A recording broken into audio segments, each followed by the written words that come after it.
I'm Natasha Kirchuk, and thanks for joining us on Middle East Now. Here are tonight's headlines. The IDF says it's targeted suspects violating terms of the ceasefire agreement reached with Hezbollah in Lebanon in just the second day of the truce. And an Egyptian delegation is reportedly in Israel in a renewed push for a Gaza hostage release and ceasefire deal, as fighting rages in the enclave. Plus, Syrian rebels have reached the outskirts of Aleppo after launching a major offensive against Assad regime forces.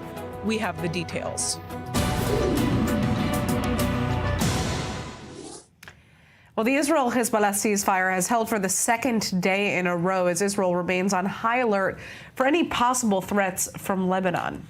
U.S. Special Envoy Amos Hochstein, however, has dismissed any possible prospects of creating a buffer zone in southern Lebanon, which may spark tensions back up after the 60-day truce is finally over. Arlene Plachmeyer has the story. Just a few days into the Israel-Hezbollah ceasefire, U.S. Special Envoy Amos Hochstein has tempered Israeli expectations of the deal. The architect of the agreement dismissed the, quote, fantasy of a buffer zone in southern Lebanon, which would mean an Israeli occupation of Lebanon's south. Israeli voices like those of former Prime Minister Naftali Bennett slammed the deal due to the agreement's lack of such a buffer zone. The implementation of the ceasefire already saw a challenging first day when Lebanese civilians returning back to the south entered zones in which the IDF is still stationed. On Thursday, the IDF confirmed it carried out a drone strike in South Lebanon as it fired a warning shot near a vehicle that was in breach of the ceasefire agreement. Lebanese media report that at least 2 people were injured. Throughout the day, our forces worked to enforce the agreement. The forces identified suspects approaching closed areas. They have been stopped and shot to repel them. We also killed terrorists today. Residents of South Lebanon, pay attention and look carefully at this map. We are located and operate in the area. The presence of armed men in the area marked on the map constitutes a violation, and any armed operative will be killed or neutralized. Above all, we are preparing, getting ready for the possibility that if this approach won't succeed, we will know how to analyze it again, cut deeper, and the response will be stronger. We are very, very determined to enforce the guidelines and bring about a completely different reality to the residents in the north. Despite the Israel-Hezbollah ceasefire coming into effect on Wednesday, residents of the north were still triggered by rocket alarms. The sirens turned out to be a false alarm, but schools remain closed in northern border towns and the Golan Heights, after Israeli Defense Minister Israel Katz decided to not allow schools to reopen. The residents of the north are still skeptical of the ceasefire agreement, as the fear and threats of the armed terror group Hezbollah and its supporters remains. They were erecting statues to Hezbollah in front of Israeli soldiers. They're burning Israeli flags in front of Israeli soldiers. My concern is with the folks that are re-inhabiting the southern Lebanon, is this a foreshadow of our future? And so, with the enemy at Israeli borders still far from gone, the next 60 days will decide whether this ceasefire agreement will be a long-standing one. Well, turning now to northern Israel. We're joined by our correspondent, Zach Anders. Before I ask you my first question, I just want to let everybody know that the Home Front Command has just announced news lifting restrictions on gatherings in much of Israel as a result of the ongoing 2-day ceasefire that we're seeing right now between Israel and Hezbollah. That essentially means that all the major restrictions on mass gatherings within the center of the country, that would be the Wadi Ari area, Carmel, and the Jezreel Valley, have now been lifted. So, Zach, there have been several incidents today in northern Israel and southern Lebanon as the ceasefire begins, really testing the truce. Tell us about what the day has looked like so far. Yeah, the most prominent of those being a strike that the IDF says they carried out just north of the Litani River, which does add some intrigue into the exact text of the ceasefire agreement. What the parties say that they were agreeing to. Lebanese officials are already quoted in a couple of the Beirut media outlets this afternoon stating that this was a violation because Israel was only allowed that preemptive authority south of the Litani River to hit targets that were mobilizing, potentially attempting to carry out a launch south of that river. Now, Israeli sources that I've spoken to this afternoon dispute that. The Prime Minister, of course, in his statement 2 nights ago when he announced the ceasefire, made it very clear that they were going to carry out preemptive action wherever Hezbollah was looking to rearm. Now, this strike in particular, we don't know a lot about what was there. The IDF stating that there was a site that contained medium-range rockets and that the threat was thwarted by a strike by warplanes.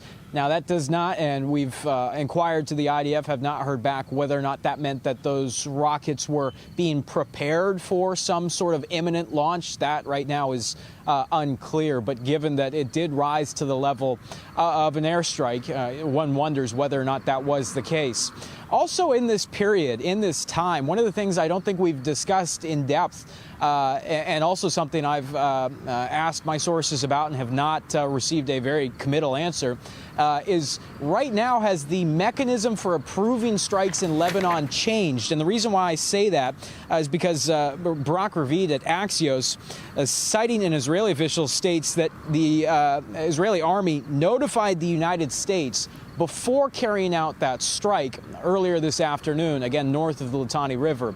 The question here tonight, has there been a new mechanism in place for authorizing Israeli strikes before they happen, given that we are now a ceasefire period? Does it rise to the level of the Prime Minister himself authorizing, signing off on these strikes? I think that's one of those questions that is not answered at this point in the night. Now, one of the other interesting elements that we're tracking here, Natasha, is the fact that things are starting to come back to normal, pre-war normal. And I say that, as you mentioned, those restrictions are being lifted by the Home Front Command here in northern Israel. There's still a lot of hesitation from northern residents moving back into northern Israel. We haven't seen anything close to what we see in southern Lebanon, with the tens of thousands of people flocking back into this area that's still thick with Israeli soldiers and tanks.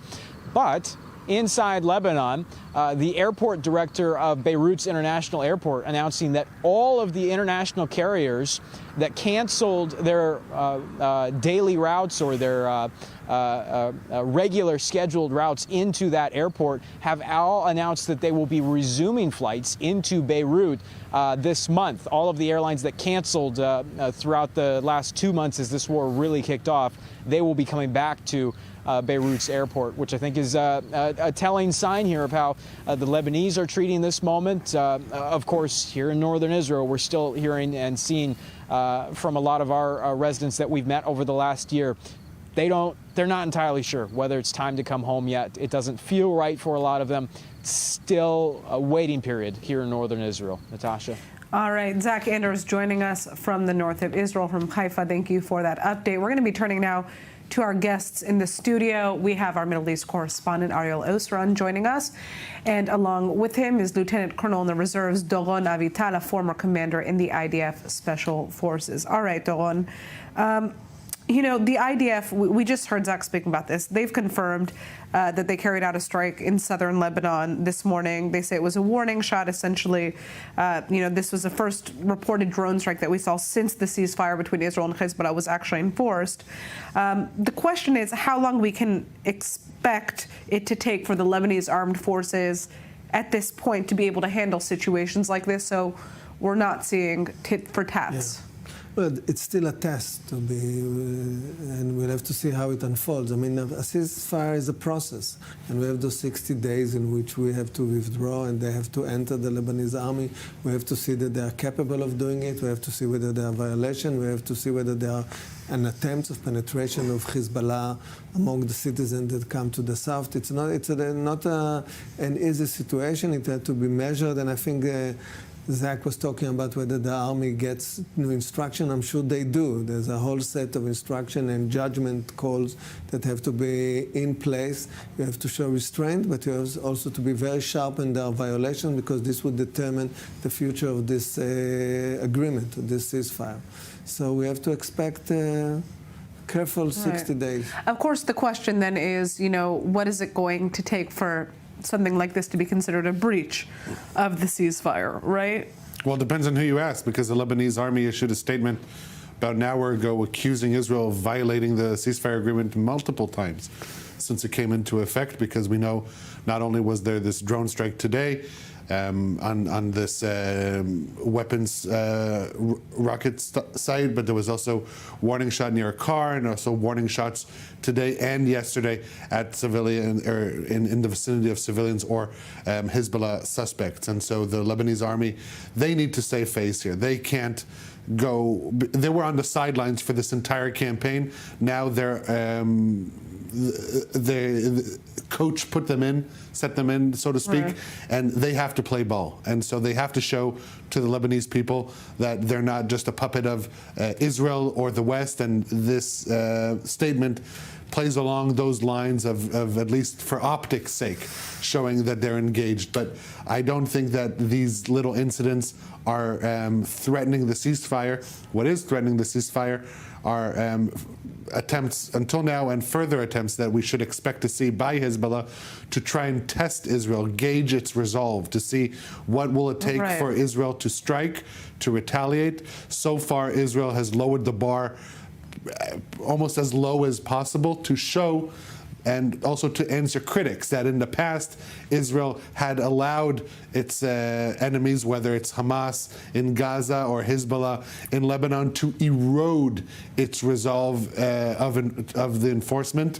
And so Israel not taking any chances so far, and on every slightest violation it is responding. I will note that Israel did inform, at least according to reports, they did inform the outgoing Biden administration prior to this strike on the rocket facility. Well, and I think obviously that's the ultimate question, is when one of these strikes, if that's what we're going to call them, is going to essentially alarm the United States or provoke some type of response from the international community, not just the Lebanese armed forces. But we're going to have to get to that later. We're going to turn right now to an Egyptian delegation which is set to arrive in Israel today to push for a Gaza ceasefire and hostage release deal. The delegation is not only going to present a plan that will see the release of the remaining 101 Israeli hostages being held captive in Gaza, but it will also discuss the day after. Arlene Plachmeyer has the details.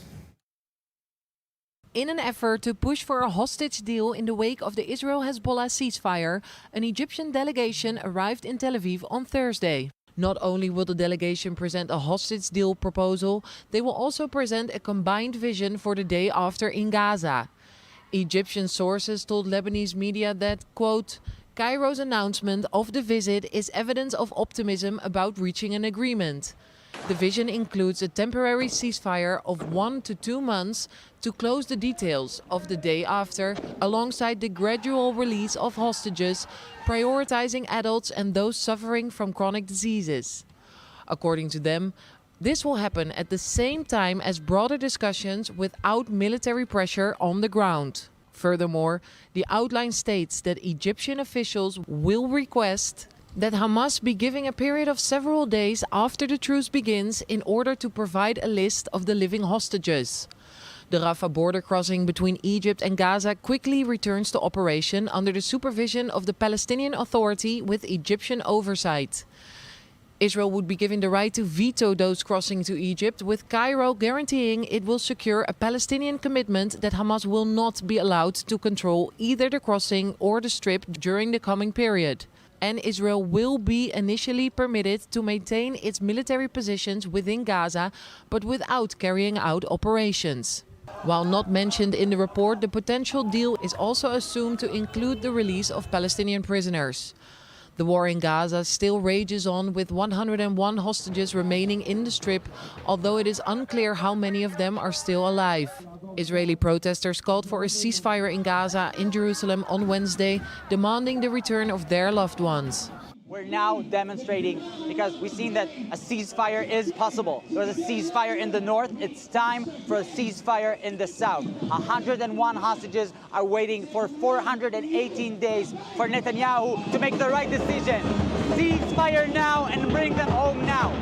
The latest Egyptian push to reach an end to the war in Gaza presents a glimmer of hope for the families. But 419 days in and a seemingly lack of appetite to end the fighting, the prospects for a deal remain bleak. Well, joining us now from Tel Aviv's Hostage Square is our correspondent Emmanuel Honorat. Emmanuel, what are we hearing from Israeli officials on this push for a renewed ceasefire deal in Gaza, and what are the families of the hostages saying at this point? Well, there isn't any confirmation, in fact, from the Israeli side, but I can tell you that at Hostage Square, there's actually there's marking the birthday of one of the hostages, Matan Angrist, who's marking his 22nd birthday, his second birthday in captivity in Gaza. He was taken hostage at the age of 20 and is now today turning 22. And this kind of event really serves as a reminder of what these hostage families are pushing for, and a reminder to the Israeli government and to the Israeli public that there is still a deal that needs to be had to bring the 101 hostages home, and that if a deal was delivered, brokered with Hezbollah, with Lebanon, relatively quickly and relatively painlessly, why isn't there that sense of urgency? And earlier we spoke to the father of Matan Angrist, and he was saying that, you know, he hopes that a ceasefire with Lebanon could maybe snowball into a bigger deal with Hamas and to bring the hostages home. But the truth is that for them, their main priority is to bring their loved ones home, their family members home, and to see that all 101 hostages come home, and not necessarily in a deal like we saw a year ago, which came in parts, as we saw over a year ago now, that it really came day by day, were different categories of people being released. And this year they just said they want a deal that it brings everyone home all in one go, Natasha. All right, Emmanuel, thank you for that update. We're going to turn to journalist Joost Scheffers, who is joining us from Cairo, Egypt, to kind of hear his take on what this push for a new deal could look like. What do we know about the delegation that is supposedly going to be visiting Israel? And why does Egypt keep these visits so low profile when they happen? Egypt keeps these visits quite low profile, especially here in the Egyptian media. This has not been covered at all, because this can cause quite some backlash here in Egypt. Of course, and Egyptians are on the Palestinian side. This conflict, there's talk about this ongoing genocide as they see it. In the Gaza Strip, some Egyptians are calling the government to do more to let Palestinians into Egypt, and so on and so on. So Egypt rather tries to keep it calm and quiet as far as these talks are ongoing, as they did before when they were in Qatar talking with Hamas. On the other side, also because Egypt knows that it's not a guarantee that it is going to be a success. However, Egypt, and they're sending their top delegations, their top officials to these meetings from the Egyptian intelligence and negotiators. In the past, during earlier wars between Israel and Hamas in the Gaza Strip, Egypt has proven that it was able to succeed in creating a ceasefire. However, that's way more uncertain now, because already since this war is going on, as has been mentioned several times in the report, it's been nearly 14 months, and the longer ceasefire never has been reached, plus that the hostages are still there at this moment. However, Egypt thinks that because of this ceasefire that has been made with Lebanon, even though it's quite a question how long that will be in place on the northern Israeli border, Egypt sees this as a good moment, as a good opportunity to try to negotiate another ceasefire in which all the hostages will be released, and especially have a longer-term plan for Gaza about what would happen after Hamas. And one of the main interests for Egypt is also to get the control back over the Rafah border crossing, which now has been occupied by Israeli security forces on the other side when they took over the Philadelphia corridor in an attempt to stop the smuggling from weapons, according to Israel, from weaponry from Egypt into Israel. And Egypt really would like to have the control over that border back. Now, the IDF says that it downed a drone smuggling weapons from Egypt. Are there still concerns of spillover from the Gaza conflict onto Egyptian territory? And what is Egypt doing internally to address these concerns? Since the start of the war, Egypt has deployed a massive amount of army towards the border with Gaza, which is just 14 kilometers long from one side to the other side. They created extra fences, barriers to prevent Palestinians from crossing into Egypt, because under no condition Egypt wants to take in Palestinian refugees in order to, as President Sisi says, not to help Israel creating another Nakba, disaster for Palestinians, as they call it. And Egypt doesn't want to help in any way possible. Earlier during Sisi's presidency in 2016 and 2017, he destroyed most of the smuggling network under the Gaza Strip, and complete villages on the Egyptian side have been removed in order to achieve that, to remove as many of those smuggling tunnels as possible, because at the same time, Israel is in a war with Hamas right now, but Hamas is also a political enemy of Sisi and his regime here in Egypt. And Egypt would rather see Hamas disappear from the map, as does Israel. However, after 14 months, nearly 14 months of war, that didn't really play out. So Egypt is doing everything it can on their side. I mean, sometimes stuff will still slip through. It's a huge area there in the northern Sinai Desert, and impossible to have control over every single place. But Egypt is doing its best it can to stop having any weapons crossing the border into the Hamas controlled areas within the Gaza Strip. Okay. All right, Jos, thank you so much for joining us, giving us some insight from Egypt. We're going to be turning now to Iran. While Iran has welcomed the ceasefire between its proxy group Hezbollah and Israel, the Islamic Republic is also indicating that the development could influence plans to avenge Israel's retaliatory strikes in the country back in October. Now, Defense Minister Israel Katz spoke with his British counterpart today to say that Israel's already ready to act with force to prevent Iran from smuggling weapons into Lebanon, and is also aware that Iran is continuing to try and establish new fronts against Israel. This comes as Israeli leaders are reiterating that there will be no ceasefire with Iran's proxies in Yemen and Iraq. Well, joining us now is Arash Azizi, a contributing writer with the Atlantic. Now, Arash, where can we expect Iran to focus its funds and energy right now when it comes to the axis of resistance and kind of shifting the focus of who will be attacking Israel? Well, Iran has a long-term program with the Axis, and it will continue to give various forms of support to the Iraqis, to the Houthis, to Hezbollah as it tries to rebuild it, and also to Hamas and Palestinian Islamic Jihad, which is sort of even more important for Iran as a partner.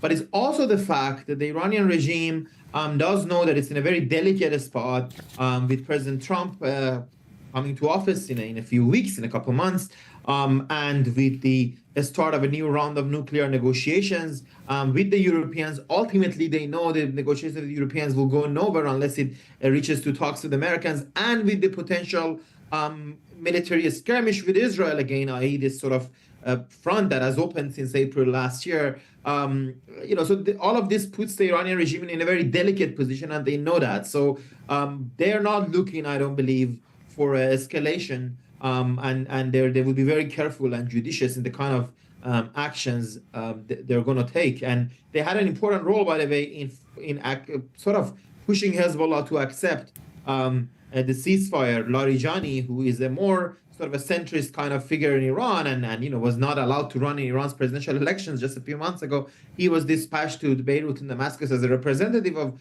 Ayatollah Khamenei, the supreme leader of the Islamic Republic himself, to push sort of Hezbollah and tell them basically the jig is up. You have to accept this, which is accept, but is effectively a defeat for Hezbollah. So I think that's sort of where things are. But of course, they're not going to give up their long-held quests for supplying these groups. But as often, they're sort of have to hold them back, actually, because, militias can do any sorts of attacks, but it's, the Iranian regime is more vulnerable than a sort of a guerrilla group. So they sometimes have to hold them back.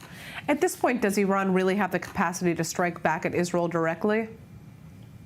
Well, it has the capacity to strike back.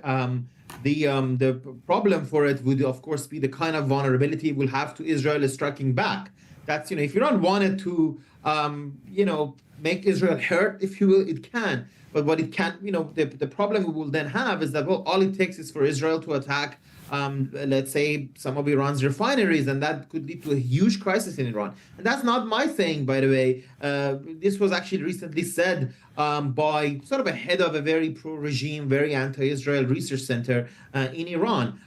He basically said, look, this is what Israel can do, and so we can talk big all that we want, but this would be sort of consequences. So because of that, they're very vulnerable, and because Iran continues not to have very good air defense, certainly nothing that could match Israel's considerable air force military power, especially if Israel would also have the support of United States, which will exist probably in a reinvigorated form, at least initially, under President Trump. So for all these reasons, yes, Iran has the capacity to answer Israel, but it doesn't have the capacity to take what will come should this escalation happen. But although it's in a very also tough spot, because this is the sort of problem with escalation. If you don't attack, if you do attack, you can't take what Israelis are going to do. But if you also don't attack, you might appear as sort of a toothless tiger, and that might invite sorts of an attack. So I think the Islamic Republic is trying very hard to adjudicate this moment and come alive out of it. All right, Arash Azizi, thank you so much for joining us with that input. Fortunately, we have to go out for a quick commercial break, but we're going to be back shortly on Middle East Now with continued rolling coverage of the ongoing conflict in the Middle East. We're going to be talking about the ICC and an ongoing conflict in Syria, so don't go anywhere. We'll be back shortly.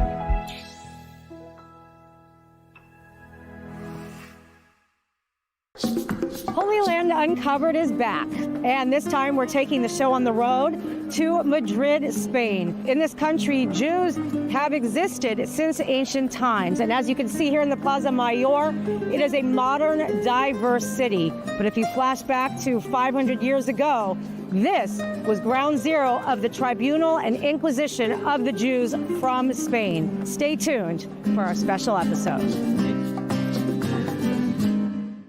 Want to stay on top of the news no matter where you are? Introducing i24 News' brand new news website. On our website, you'll find all the latest articles, interviews, and live broadcasts. Everything you need to know right at your fingertips, whenever you want it. So what are you waiting for? Download the i24 News app today.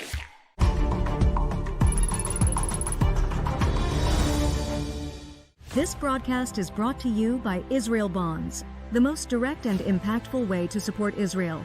Invest now at israelbonds.com.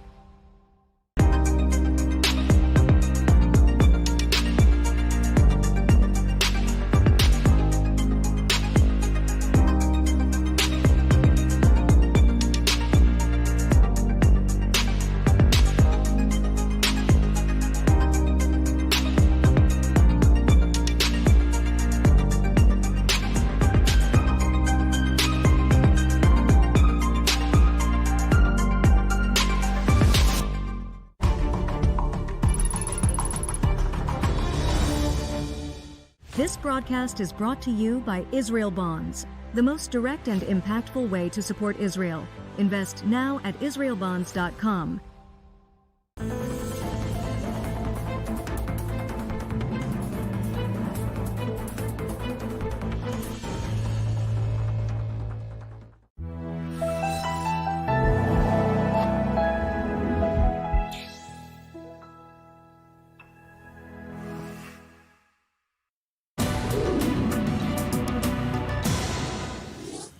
And we are back on Middle East Now. I'm Natasha Kirchak, and thanks for sticking with us. We're turning to Syria now, where there is major drama, to put it lightly. Syrian armed groups have launched a large-scale attack on government forces and seized territory in northwestern Syria. The al-Assad government and its allies have been quick to respond with airstrikes and shelling to ward off these insurgent advances. And the violence has now displaced thousands of families, forcing aid groups to suspend some of their services. Our Middle East correspondent Ariel Osran has the details.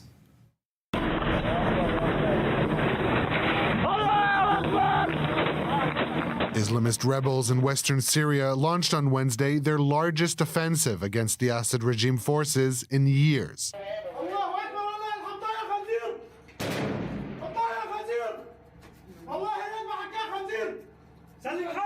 Opposition factions led by Hayat Tahrir al-Shem, the new version of the al-Qaeda affiliate Jabhat al-Nusra, stormed numerous towns and military sites between Idlib and Aleppo, controlled by government forces, many of whom were seen fleeing their positions. Today, we mark a new phase in our blessed revolution, with our military operations room launching Operation Deterrence of Aggression in response to the crimes carried out by the criminal regime and its proxies. Rebel forces claim to have seized over 30 villages and towns, advancing 5 miles from Aleppo city.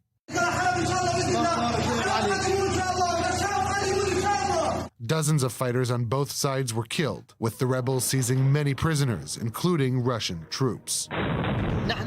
We are now in the village of Kubtan al-Jabal, in the western outskirts of Aleppo, where our forces managed to seize control of town after intense fighting against Assad's gangs and Iranian militias.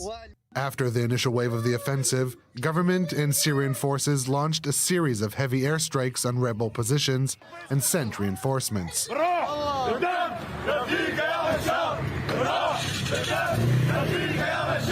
Wednesday's surprise attack marks the first significant flare-up between Syrian rebels and the regime since March of 2020, when Russia and Turkey mediated a ceasefire agreement in the country.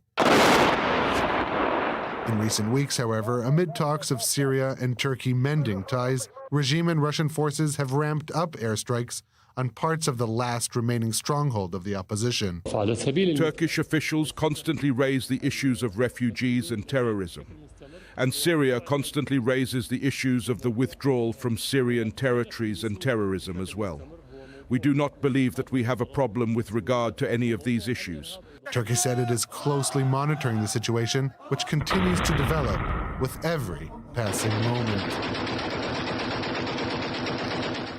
All right, I'd like to turn to our guests in the studio. First, to our Middle East correspondent, Ariel Osran. So I think the first question that I have, just for our viewers, is can you kind of break down for us what is going on in Syria, who controls what at the moment across the country, and who are the backers of each side of this ongoing conflict? So I'll start from the end with the latest updates that the rebel forces are at the gates of Aleppo. We're talking about Khan al-Assal. It's really 2-3 kilometers from the city of Aleppo, with them seizing control of the key M5 route. That's the Damascus-Aleppo road, and the Syrian army reportedly ordering the closure of that route. So if our viewers remember the name Aleppo, that's because that was the scene of perhaps the most devastating onslaught of the Syrian regime forces at the earlier part of the Syrian civil war.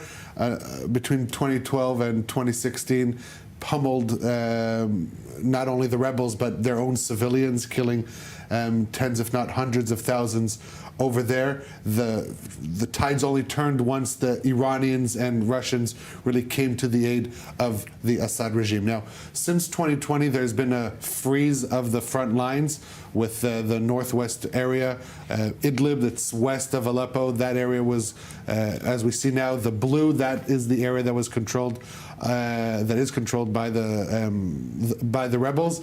They're making their advance to the east, really tearing into Syrian territory controlled by the regime, breaking all lines of defenses over there, really taking control of nearly 200 square kilometers of total territory. Now, who is fighting? Who are these battling sides?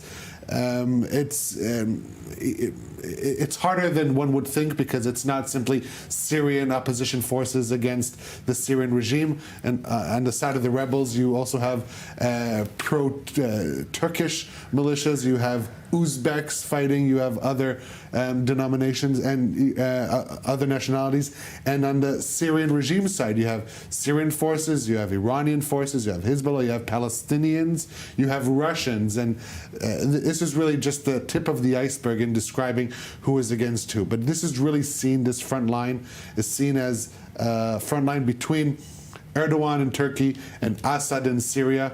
Now, in recent months, they have been growing closer with the foreign ministers meeting and real talks about a rapprochement. So not only the timing, but the fact that we're seeing this flare up, this offensive, is unusual in that backdrop. As for the timing, Syrian supporters are saying that this is Israel, now that they reached a ceasefire in Lebanon, they're turning to their proxies, accusing Israel of supporting these elements. Basically, the fact that Russia is distracted in Ukraine, Iran is distracted with its proxies pummeled by Israel. That explains the timing. As for the rebels, they're saying that the timing is that they waited till Israel reached a ceasefire so as to not be accused of working alongside the Israelis. All right, we're going to actually discuss this right now with our next guest as well. Joining us is Hazem Al-Gabra. He's a former senior advisor to the U.S. State Department. So, we just kind of heard our correspondent speaking about why Syrian rebel groups decided to launch this major, large-scale attack. But I'm interested to hear why you think the choice to do that is now. Thank you for having me. A lot to unpack here. Obviously, there are changes on the ground. From the Russian side, Russia is very occupied in Ukraine. The presence of Russian troops, forces, equipment is not what it used to be in that region. Also, Hezbollah and their militias operating in that area are very distracted. Hezbollah has lost most of its command and control capabilities, and the troops are demoralized. So from a tactical perspective, you have those changes. Obviously, there are also regional geopolitical changes. Israel's success in Lebanon on one side, and even in the U.S., these rebels are smart. They're looking at the changing atmosphere, the change in the U.S. administration, the incoming change, and saying we need to get back on the map. Their issues have been neglected for the most part over the past 4 years. They're looking to reintroduce themselves as a faction in the region and to see if they can extract some, at least attention from the international community toward some type of solution and at least, as I said, re-examination of the situation in Syria. What is Turkey's role in all of this? Ariel said it best earlier. We don't know yet. It's very obscure at this point. There are multiple factions. We know, or we believe, that the shock movement was led by HTS, Hayat Tahrir Sham, which is aligned with Turkey. We also observed some new capabilities. We're looking at FPV drones that were used. We're looking at new equipment. You can see some of these fighters carrying brand new RPGs and light arms. So somebody's supporting by funding and passing equipment. Obviously, that equipment will likely have to come through Turkey, but we have not seen an official Turkish stance on this. Turkey officially has distanced itself from what's happening.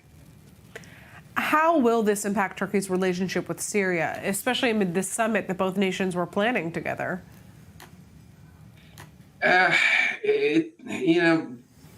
The relationship or the changing relationship has been exaggerated by the media. We don't believe really that anything has substantially changed over the past a few months. There were talks. The talks did not lead to anything concrete. However, I think if I was on the Turkish side, I'm going to wait and see how much success this shock offensive will have before I go back to any conversation with the Syrian regime.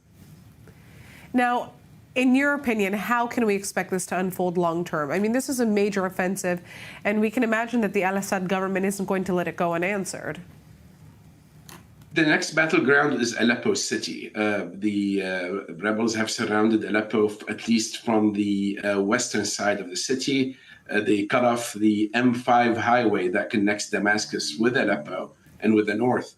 So on the ground, it's going to be Aleppo. The level of success the rebels will have in Aleppo will dictate next steps. But based on what we've seen so far, they are likely to make additional grounds, at least, if not take over the city in the next few hours or few days. All right. Well, I'd like to thank you so much for joining us, giving us your insight. Obviously, this is a major breaking story. We're going to be covering it heavily within the coming days. All eyes on Syria at this point. I'm going to turn back to our guests in the studio, and I'd like to turn to Dorona Vital. I mean, how can we expect Israel to be affected by this? And what role does Israel play in Syria's civil war? First of all, there's no dull moment in the Middle East, and the second insight, there's no vacuum wherever. We should not forget that, say, 2012, where they were like, I think Ehud Barak, the Minister of Defense, was expecting Assad regime to fall down, and then it didn't happen, with the help of Hezbollah and the Russian and so on, and things have changed. We played humanitarian with the rebels. We never took part because we were very much afraid with our relationship with the Russian and so on, and Hezbollah was always our enemy, so we were positioned against Hezbollah and Assad in the same group. But since Hezbollah is so weak, it's an indication to how weak Hezbollah is, because he can't, most of his fighting experience was in Syria, and if there was some fear of the fighting powers of Hezbollah, was because of what they've shown in Syria. Now that they're so much diminished and their capacity was eradicated, so those forces are feeling stronger and they're trying to pull their move. Of course, I'm sure Israel doesn't want to play any part and role there. Israel is very careful with its relationship with the Russians. Israel and Turkey relationship is a different story. It would be interesting to see how this unfolds in the new times. Yeah, that's the story. It's interesting. It's a very weak regime, the Assad regime. If not for the Russian, I'm sure he wouldn't stand in power. It's also in an area that is far from the Israeli border, so Israel doesn't have. It's not like this was in Dara in the south, where it might have to react. Right now, it's. I imagine Jerusalem is watching this gleefully, unfortunately to say.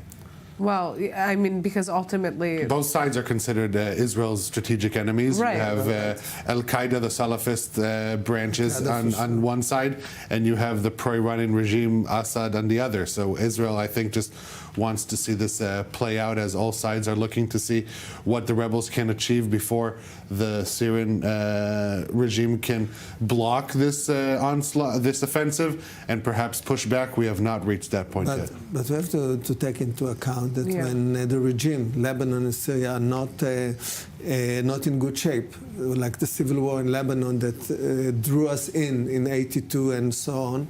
So a civil war in Syria that gets into a new level, I'm not sure it's the best move for us, but let's see how it unfolds. Of course, we have to be careful. We don't want any part of any civil war.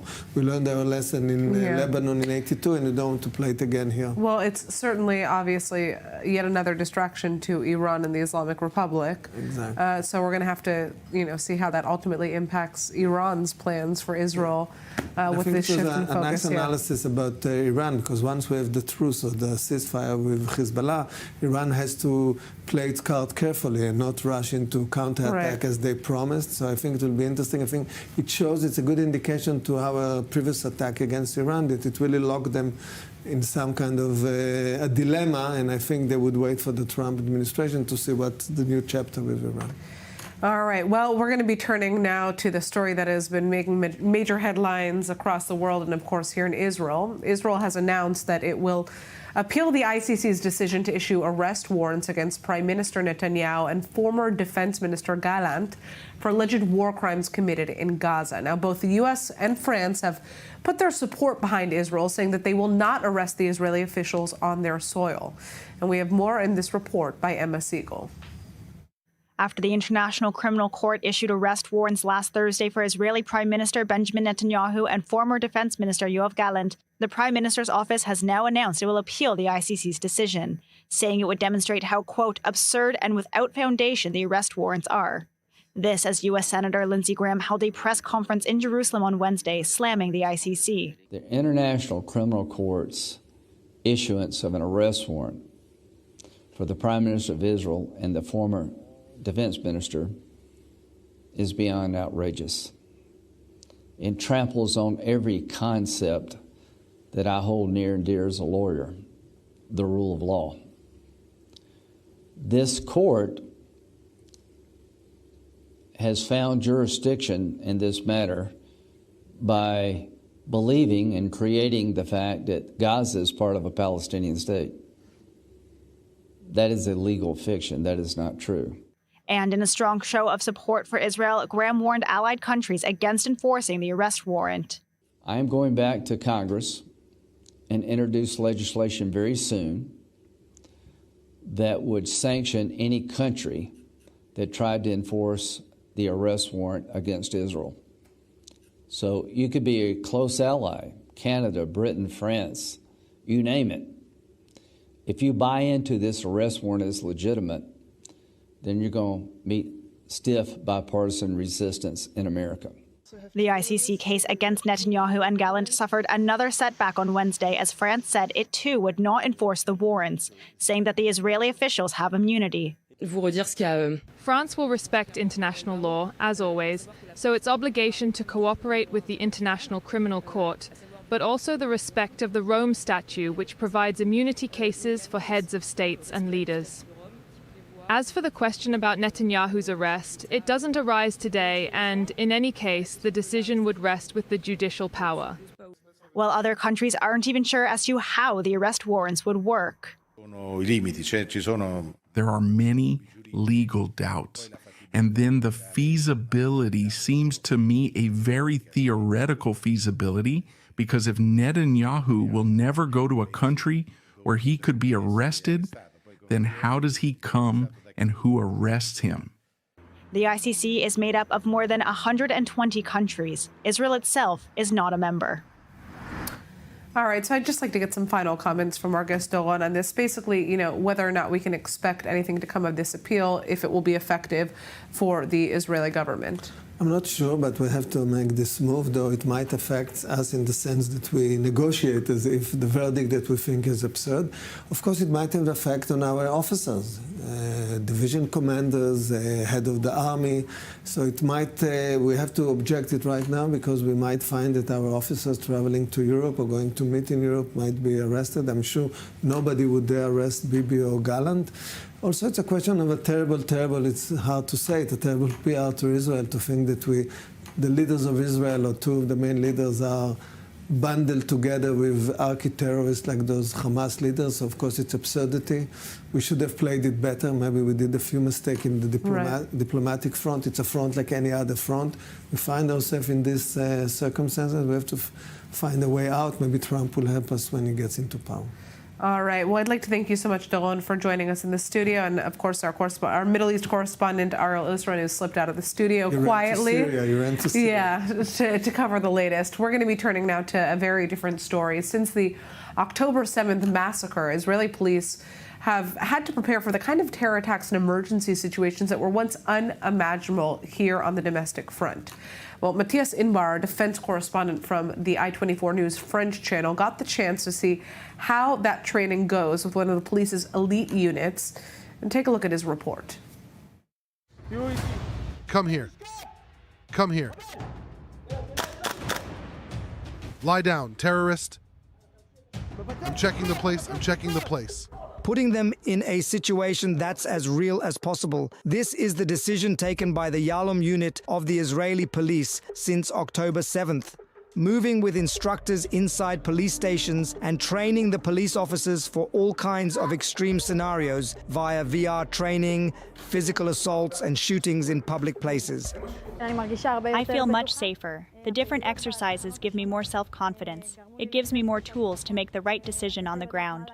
Let's clarify that these police officers train regularly, but here the objective is to give all the means to these security forces who are very often the first to intervene. I think that every police officer who is trained, who is confident in his abilities, and who arrives at a crime or terrorist scene will know how to use the tools he has at his disposal in the best possible way, his weapons and his hands. Over the last 12 months, we have been training intensively with the border police and emergency response teams to counter enemy infiltrations in places like synagogues, shopping centers, so we can be ready when the time comes and to know each other better in the event of an operation. All police officers are concerned, including the international spokesperson of the Israeli police.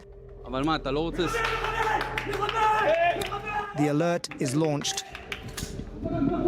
No time to think. Even if I'm a spokesperson, but I'm in the field with my officers, at the end of the day, when there's a threat, we need to intervene. Even if it's solo or non-organic teams like this, we practice nonstop.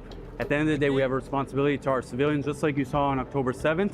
Didn't matter if the officer worked the desk or if they were in a special unit. They intervened with the threat to eliminate that threat as fast as possible. The proof in pictures, the slightest explanation counts. Remember two things. Always communicate with each other and launch the assault against the terrorists. How? You detect the terrorist, you target him, you shoot in his direction, and you launch the assault. We also decided to insert ourselves into the exercise scenario. Today I play a suspect who opens fire. I'm neutralized almost immediately.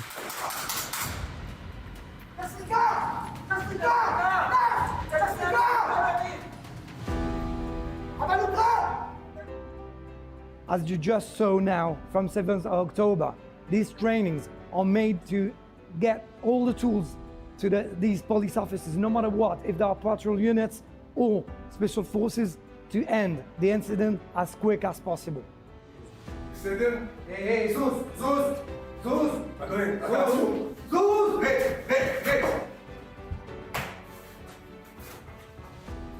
Bravo, champion. Were you able to defend yourself? And in case the suspect is too big, the Krav Maga instructor suggests another technique, quite radical. From another angle and more in slow motion. Since October 7th, we have been preparing our police officers for extreme situations, for mass killings. Each police officer will be responsible for intervening once on site and ending the incident. After the recent attacks in Jaffa and Hadera, the first police officers to intervene were patrol officers. Proof that the training works. We're turning now to Iraq, in a country that has been devastated by war and destruction. An Iraqi university professor has founded a mobile library to try and bring hope, knowledge, and inspiration to the residents of Mosul, one book at a time. Our Alfie Moore has the story. After most libraries in the northern Iraqi city of Mosul were destroyed during the war against the Islamic State, an Iraqi university professor and founder of the mobile library aims to bring back a generation that believes in reading. We in Mosul, especially after 2017, and what happened to the public libraries and the library of the University of Mosul in terms of destruction and devastation, we unfortunately don't have a library in the city, or a library that is open 24 hours. The mobile library opened earlier in November thanks to donations from Arab-German Young Academy of Sciences and Humanities, and others who helped in raising funds and offering books for the project. I saw that libraries in Europe are an integral part of society. Unfortunately, today we lack this. When we go to the forest and other areas, we find cafeterias and restaurants, but we don't find libraries. The mobile library is completely free, stocked with over 1,000 books, and roams the streets of Mosul, parking a couple of days at a time in different areas across the city. We missed over the past years. There were no reading places, libraries, or anything. Now you can go to this mobile library anywhere. Anyone who enters it will surely take a book and browse it, even if they only read its title. They will have a passion and a desire after this was dead. This revived books and reading. The city of Mosul, captured by Islamic State in 2014 and liberated in 2017, has suffered extensive damage as hundreds of houses and public buildings, including the airport, the main railway station, and the university, have been destroyed. Iraq's University of Mosul later reopened what used to be the biggest library in Mosul, but on a smaller scale. There is a famous saying that says books are written in Cairo, printed in Beirut, and read in Baghdad. We want to bring back this generation, the generation that believes in reading and knowledge. All right, a nice story to end our show for today. That is it for now on Middle East Now, but make sure to tune back in next week for our next episode. I'm Natasha Kirchak. Thanks for joining us, and we'll see you next time.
Shalom.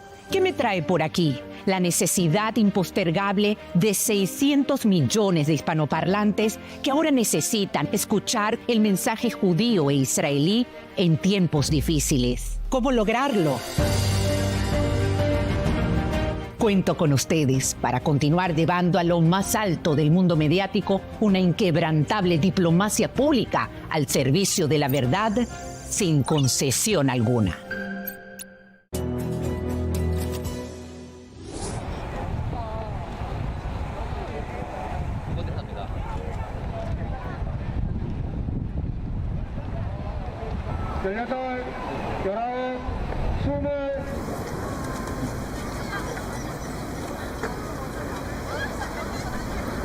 회원 활동가 시민들입니다.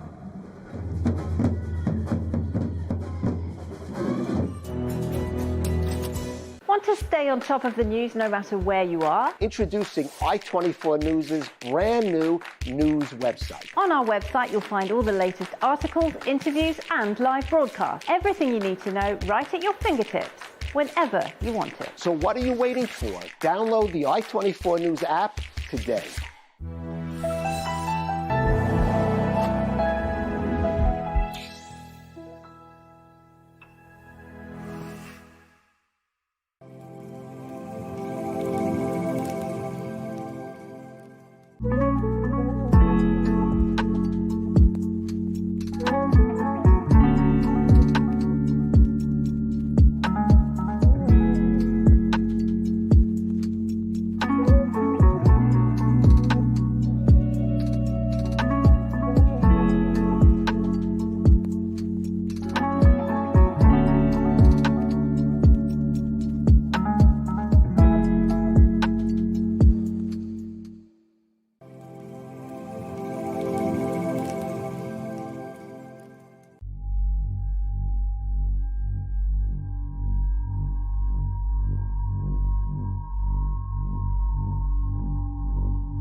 Despite some infractions, the ceasefire between Israel and Hezbollah holds up for a second day as the IDF issues a stark warning to the Lebanese that it is not yet time to return to the border area. We'll have the latest.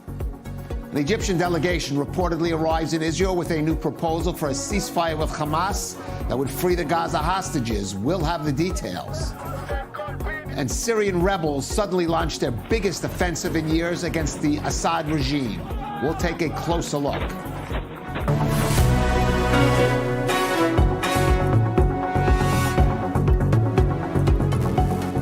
This is the Rundown on I-24 News. I'm Caleb Ben-David. The ceasefire between Israel and Hezbollah has held for a second day, but tensions remain high in southern Lebanon as the IDF does open fire on suspected Hezbollah operatives trying to return to the border area. Now, the possibility that Hezbollah will continue to try and retrench itself along the frontier region has residents of northern Israel cautious over the prospects of a secure peace.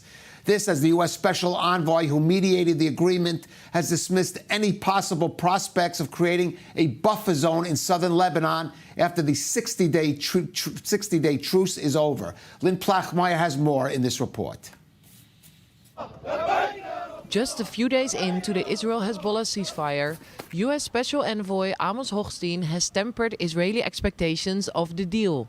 The architect of the agreement dismissed the, quote, fantasy of a buffer zone in southern Lebanon, which would mean an Israeli occupation of Lebanon's south. Israeli voices like those of former Prime Minister Naftali Bennett slammed the deal due to the agreement's lack of such a buffer zone. The implementation of the ceasefire already saw a challenging first day when Lebanese civilians returning back to the south entered zones in which the IDF is still stationed. On Thursday, the IDF confirmed it carried out a drone strike in South Lebanon as it fired a warning shot near a vehicle that was in breach of the ceasefire agreement. Lebanese media report that at least 2 people were injured. Throughout the day, our forces worked to enforce the agreement. The forces identified suspects approaching closed areas. They have been stopped and shot to repel them. We also killed terrorists today. Residents of South Lebanon, pay attention and look carefully at this map. We are located and operate in the area. The presence of armed men in the area marked on the map constitutes a violation, and any armed operative will be killed or neutralized. Above all, we are preparing, getting ready for the possibility that if this approach won't succeed, we will know how to analyze it again, cut deeper, and the response will be stronger. We are very, very determined to enforce the guidelines and bring about a completely different reality to the residents in the north. Despite the Israel-Hezbollah ceasefire coming into effect on Wednesday, residents of the north were still triggered by rocket alarms. The sirens turned out to be a false alarm, but schools remain closed in northern border towns and the Golan Heights, after Israeli Defense Minister Israel Katz decided to not allow schools to reopen. The residents of the north are still skeptical of the ceasefire agreement, as the fear and threats of the armed terror group Hezbollah and its supporters remains. They were erecting statues to Hezbollah in front of Israeli soldiers. They're burning Israeli flags in front of Israeli soldiers. My concern is with the folks that are re-inhabiting the southern Lebanon, is this a foreshadow of our future? And so, with the enemy at Israeli borders still far from gone, the next 60 days will decide whether the ceasefire agreement will be a long-standing one. And we're joined in the studio by retired IDF Colonel Dr. Jacques Neria, the former deputy head of assessment for Israeli military intelligence, and a former foreign policy advisor to the late Prime Minister Yitzhak Rabin, and our Middle East correspondent Ariel Osran. And Jacques, some isolated incidents along the border area, or is Hezbollah trying to probe to see what it could get away with in terms of retrenching its forces there? Well, it's too early to rejoice. Certainly, and Hezbollah has been beaten, and its leadership decapitated, and is now trying to reconstruct itself. And because of that, he is going to erode the positions in the south, try as much as possible to remain present, because as long as he remains present in the south, he has a presence in the political system in Lebanon.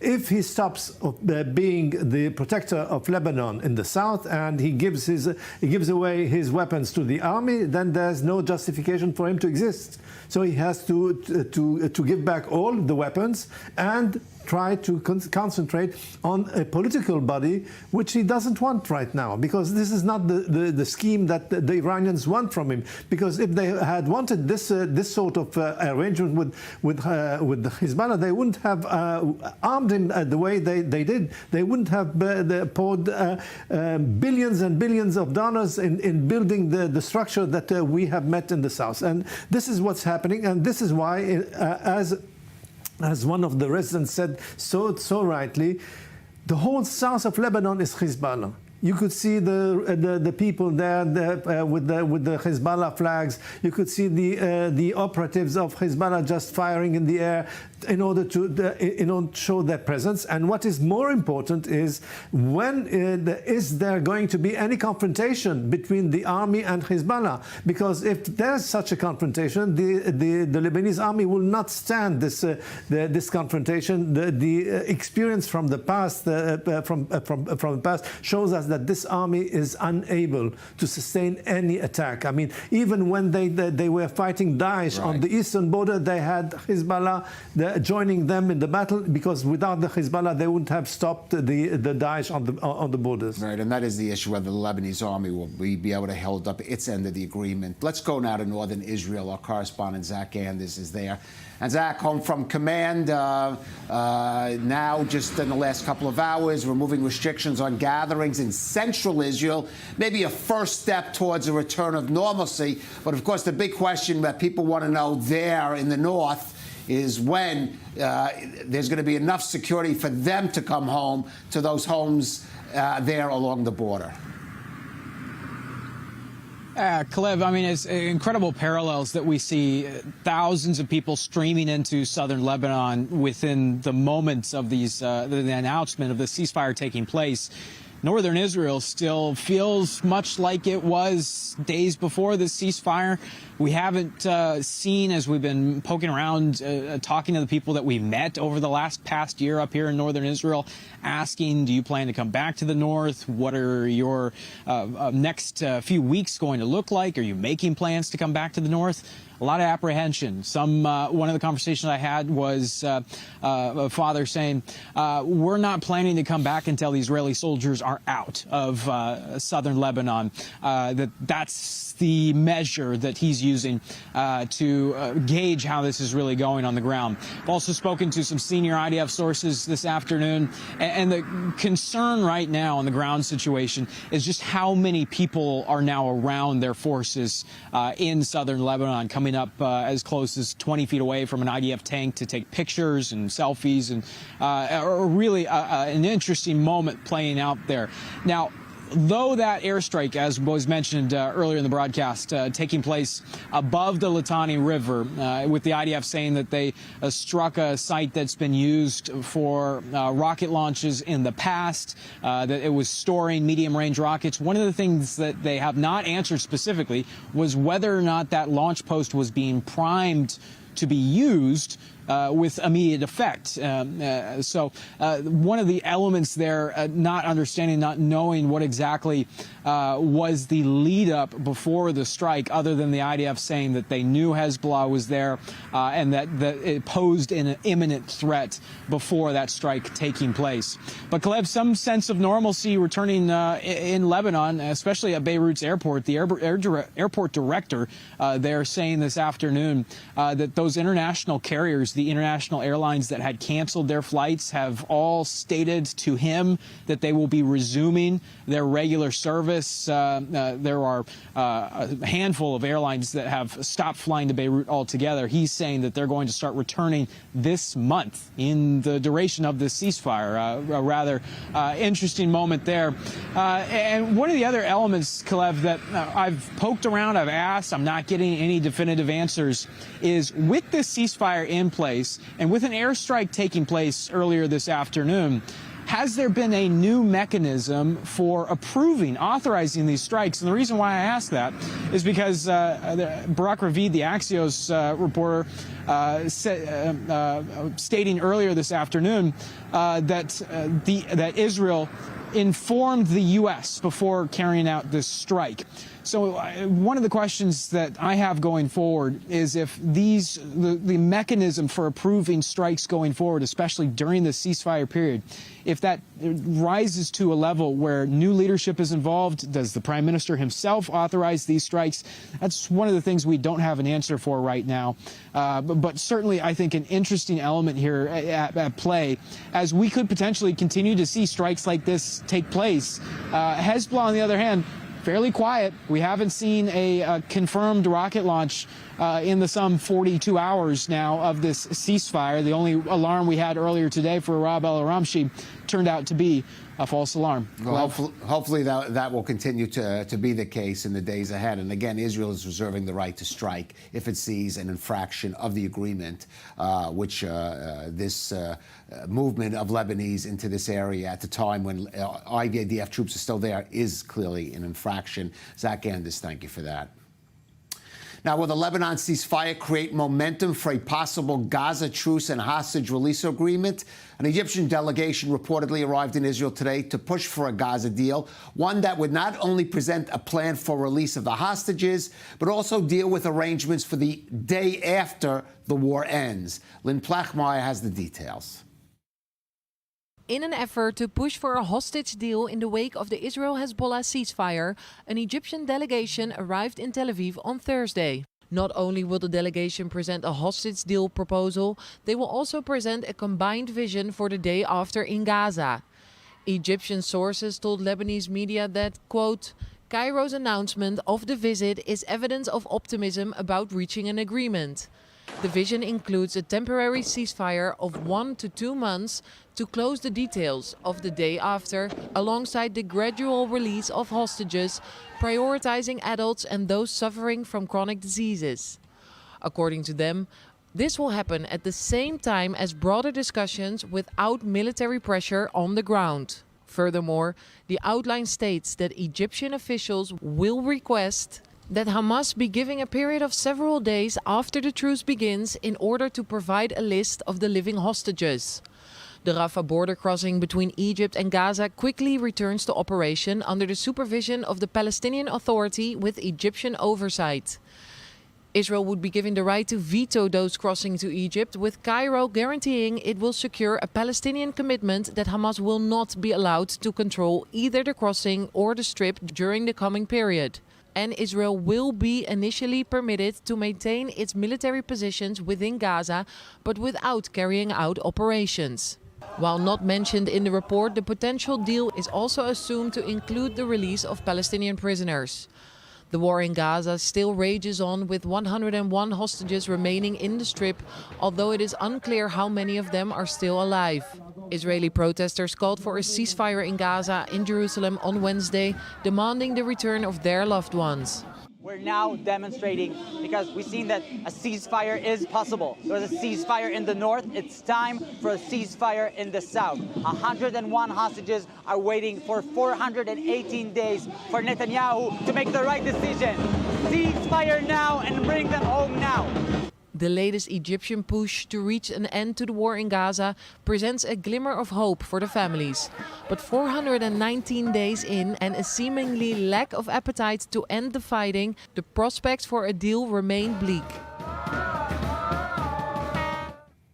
And Ariel, that last point in that Egyptian proposal that Lynn just discussed, that IDF troops will remain in Gaza during this ceasefire period, even though not carrying out operations. That's been a sticking point from Hamas. There have been some reports today, though, indicating that perhaps Hamas is willing to compromise on that. Yeah, the New York Times reporting that there are some American officials that believe that Hamas might drop its demand for a full Israeli withdrawal before it agrees to a ceasefire deal. But regarding this Egyptian proposal, there are other issues that Israel won't necessarily agree to.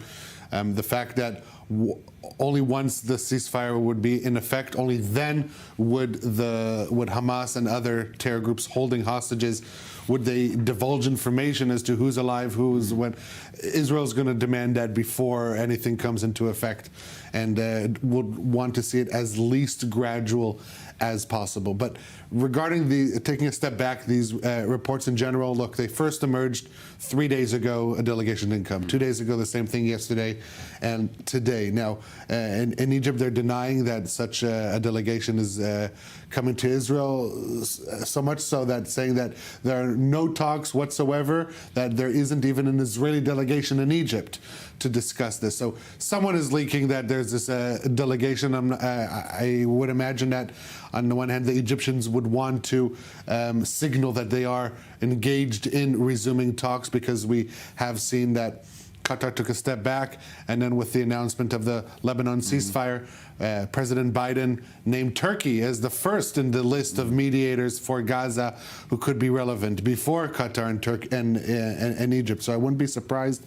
if Cairo is trying to save face here, trying to maintain its relevance in public appearances.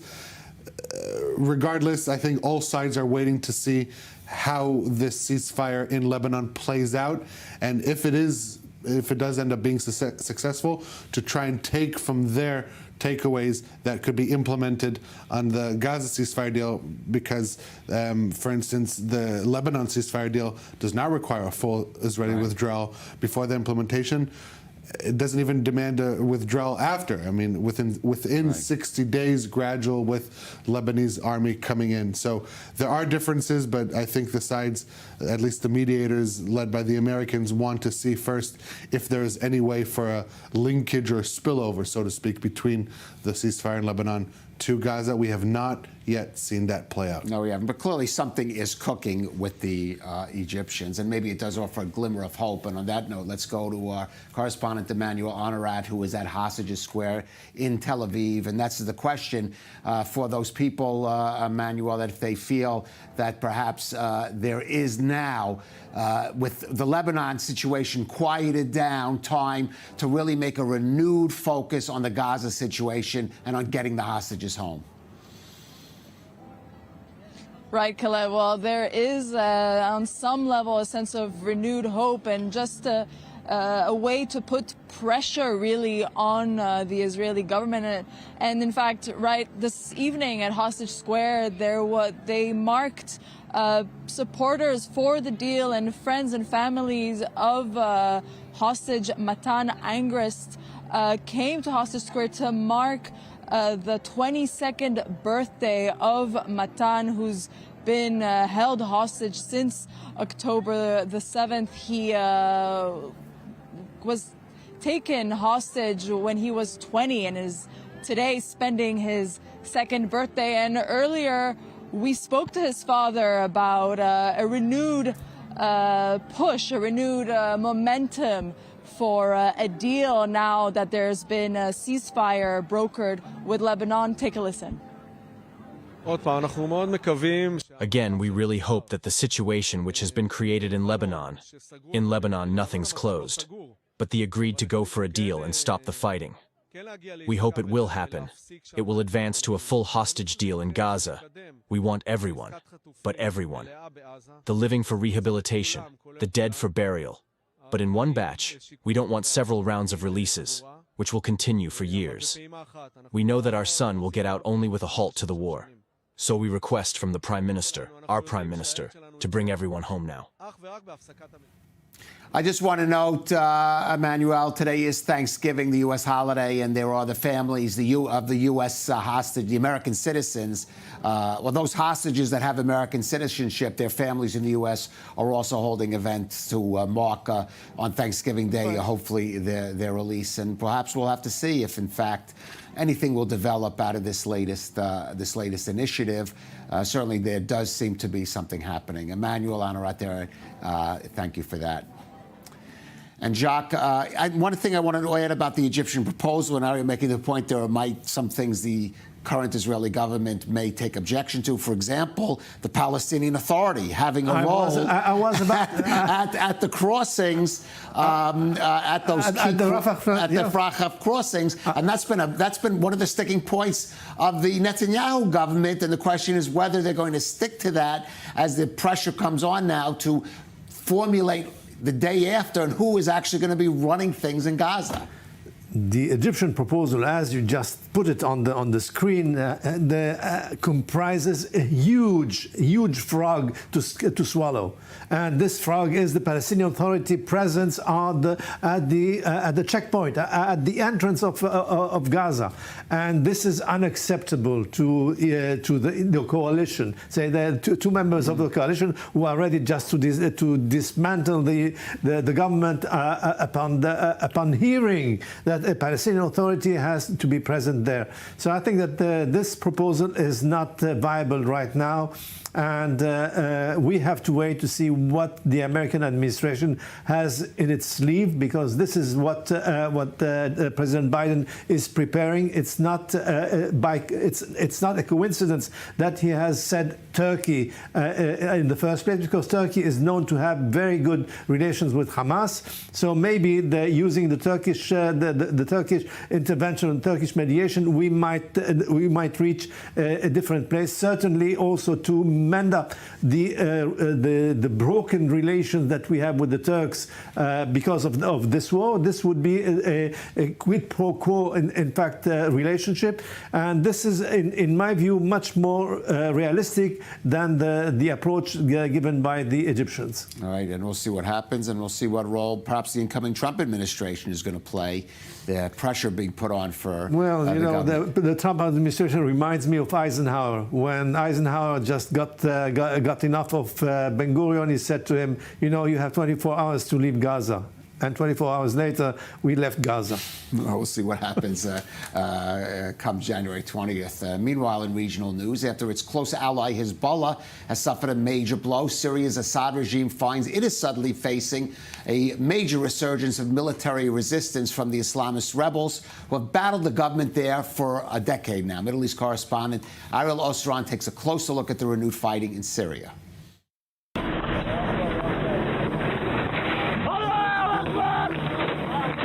Islamist rebels in western Syria launched on Wednesday their largest offensive against the Assad regime forces in years.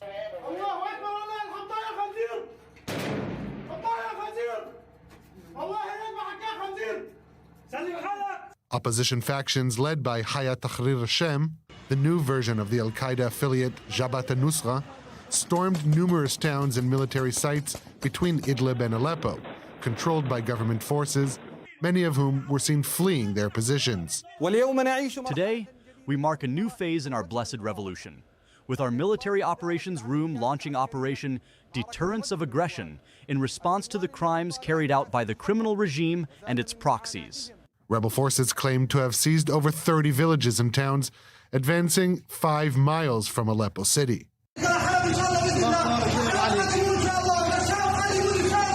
Dozens of fighters on both sides were killed, with the rebels seizing many prisoners, including Russian troops.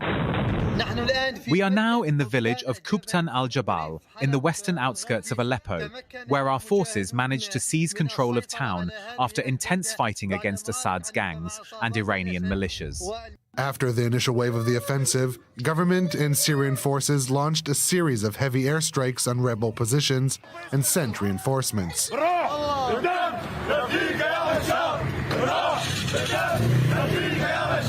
Wednesday's surprise attack marks the first significant flare-up between Syrian rebels and the regime since March of 2020, when Russia and Turkey mediated a ceasefire agreement in the country. In recent weeks, however, amid talks of Syria and Turkey mending ties, regime and Russian forces have ramped up airstrikes on parts of the last remaining stronghold of the opposition. Turkish officials constantly raise the issues of refugees and terrorism, and Syria constantly raises the issues of the withdrawal from Syrian territories and terrorism as well. We do not believe that we have a problem with regard to any of these issues. Turkey said it is closely monitoring the situation, which continues to develop with every passing moment. Ariel, just coincidence, this offensive coming just as Hezbollah and just after Netanyahu is saying to Assad, do not play with fire. So this was only the day before yesterday. So I mean, the offensive began a day after this declaration. Well, that seems a little quick to happen, exactly. Though. So the question is there any Israeli hand in it? I can assure you that the conspiracy theory from the Arab side would certainly say yes. Okay, Israel but putting that aside, Ariel, what your sense on the timing of this? Well, it's hard to disconnect it. I agree with Jacques that the pro-Syrian regime voices are definitely pointing to Israel's involvement in this, saying that now that it finished in Lebanon, it can free itself up to deal with Syria. The rebels are saying the exact opposite, saying that they waited until a ceasefire was in place so that no one could point to any connection between them and Israel. But at the end of the day, both sides could be right, both sides could be wrong. The fact is that Iran is distracted, its proxies are distracted, Russia is distracted in Ukraine, and the timing for this does work out for the rebels. And if we're looking at the situation on the ground, it has rapidly changed even since this report was completed, with the rebel forces approaching the gates of Aleppo city, 2-3 kilometers from the city, seizing control of the M5 highway. That's the highway connecting Aleppo to Damascus, and Syria sending a lot of reinforcements, with the next battle expected to be in the city of Aleppo. Right, I just say these are hardcore Islamists,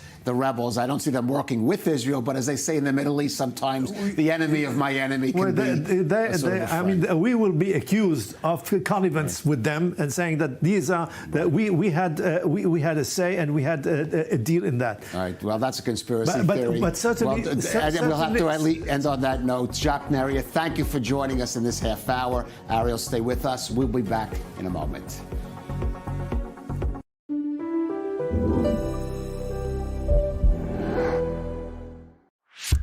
You live in Israel or you are preparing for your Aliyah? Congratulations. You have a smartphone? Perfect. Download the Olim app for free and discover everything we have to offer. Booking medical and administrative appointments, bills paying, debt verification, instant translation, contractor recommendation, request tracking, and much more. And if you can't manage it on your own, our team speaks your language and assists you with all your procedures in Israel, starting from 199 shekels per month, unlimited and for the whole family. Don't hesitate any longer. Download the app or contact us.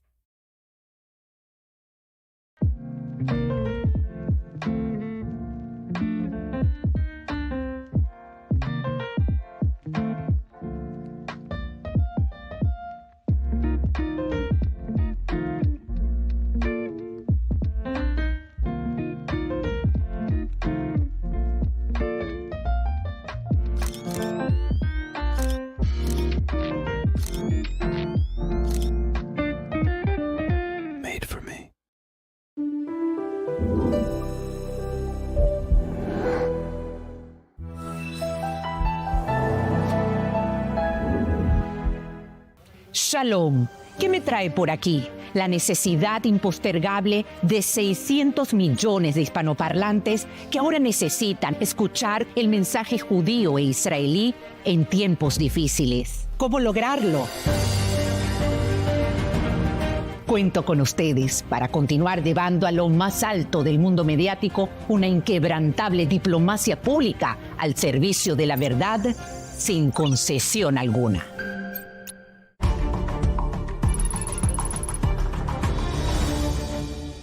This broadcast is brought to you by Israel Bonds, the most direct and impactful way to support Israel. Invest now at israelbonds.com.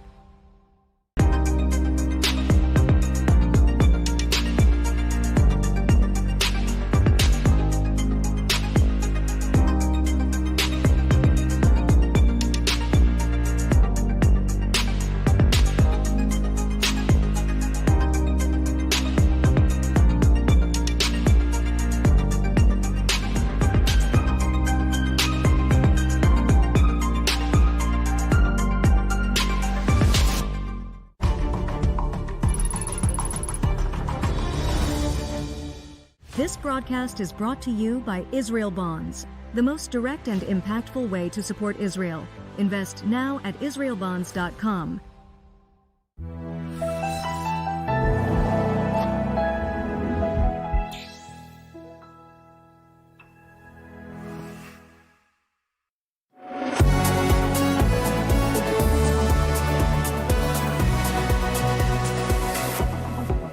Back to the rundown on our 24 News. Well, Israel has announced that it will appeal the International Criminal Court's decision to issue arrest warrants against Prime Minister Netanyahu and former Defense Minister Yoav Gallant for alleged war crimes committed in Gaza. But France has now put its support behind Israel, saying that they would not arrest the Israeli officials on their soil. And the U.S. is going further by threatening sanctions against ICC officials and possibly even those countries that assist the court. More in this report from Emma Siegel. After the International Criminal Court issued arrest warrants last Thursday for Israeli Prime Minister Benjamin Netanyahu and former Defense Minister Yoav Gallant, the Prime Minister's office has now announced it will appeal the ICC's decision, saying it would demonstrate how, quote, absurd and without foundation the arrest warrants are. This as U.S. Senator Lindsey Graham held a press conference in Jerusalem on Wednesday, slamming the ICC. The International Criminal Court's issuance of an arrest warrant for the Prime Minister of Israel and the former Defense Minister is beyond outrageous. It tramples on every concept that I hold near and dear as a lawyer, the rule of law. This court has found jurisdiction in this matter by believing and creating the fact that Gaza is part of a Palestinian state. That is a legal fiction. That is not true. And in a strong show of support for Israel, Graham warned allied countries against enforcing the arrest warrant. I am going back to Congress and introduce legislation very soon that would sanction any country that tried to enforce the arrest warrant against Israel. So you could be a close ally, Canada, Britain, France, you name it. If you buy into this arrest warrant as legitimate, then you're going to meet stiff bipartisan resistance in America. The ICC case against Netanyahu and Gallant suffered another setback on Wednesday as France said it too would not enforce the warrants, saying that the Israeli officials have immunity. France will respect international law, as always, so its obligation to cooperate with the International Criminal Court, but also the respect of the Rome Statute, which provides immunity cases for heads of states and leaders. As for the question about Netanyahu's arrest, it doesn't arise today, and in any case, the decision would rest with the judicial power. While other countries aren't even sure as to how the arrest warrants would work. There are many legal doubts. And then the feasibility seems to me a very theoretical feasibility, because if Netanyahu will never go to a country where he could be arrested, then how does he come and who arrests him? The ICC is made up of more than 120 countries. Israel itself is not a member. And still with us in studio, our Middle East correspondent Ariel Osron, and we're joined by Michal Kotler-Wunsch, Israel's special envoy for combating anti-Semitism. She's a former member of Knesset for the Blue and White Party and herself an authority on international human rights law. So certainly this is right up your alley. Your reaction to this, it really seems the ICC decision is backfiring on the court. Well, first of all, it's an obscenity. So the understanding that the politicization of law in this case, and if you remember in 2020, the ICC issued then, the prosecutor then already issued its sort of process that led to this moment in time.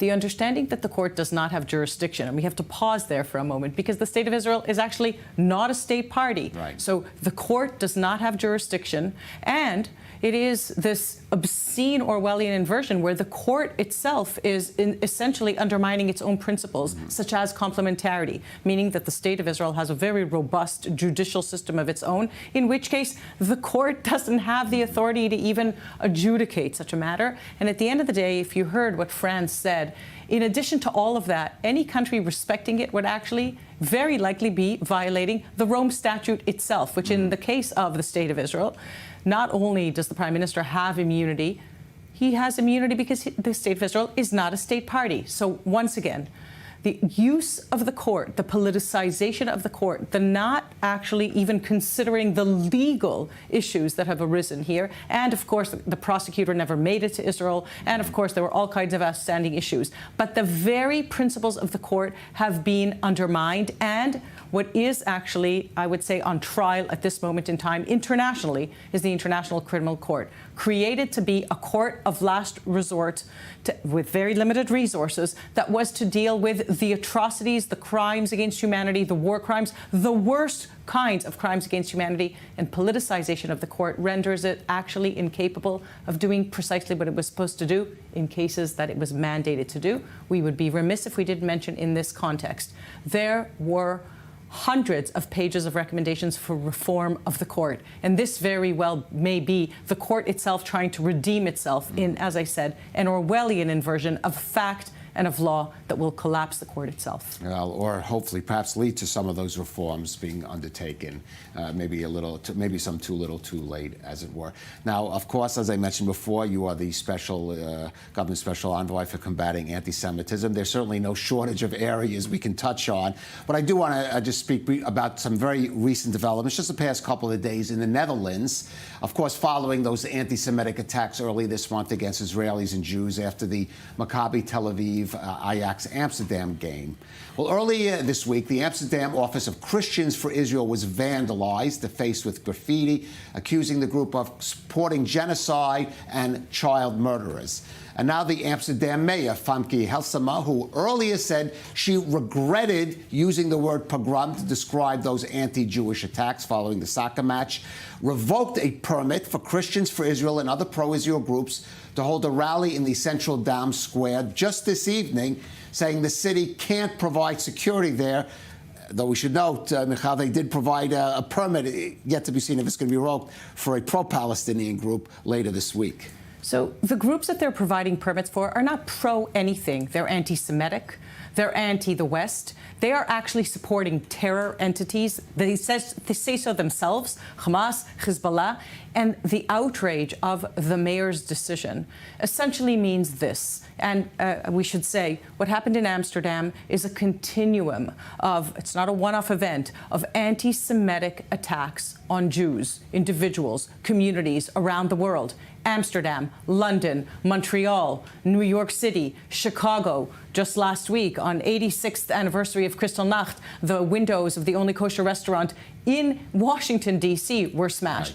Right. We have to understand this as a tsunami of anti-Semitism that we have seen around the world. And the mayor's decision that she cannot defend Jews and non-Jews marching or protesting to combat anti-Semitism. Right. That is the stated intent of that protest, opposing anti-Semitism. The implication of that, we have to be very clear, it's, again, a part and parcel of what we've seen over the course of the months of this tsunami of anti-Semitism that have told Jews to remove their kippot, to remove their Stars of David, essentially saying, we cannot protect you, you should hide your identity. That's just another step that we have seen in this decision of the mayor. We cannot protect you. We cannot condemn anti-Semitism. And what it speaks to is the cowardice of the decision makers. And, you know, we can actually look for good examples that we've seen over the last week as well. I don't know if you're familiar with the protest that took place in Montreal last Friday night. Well, I'm familiar with the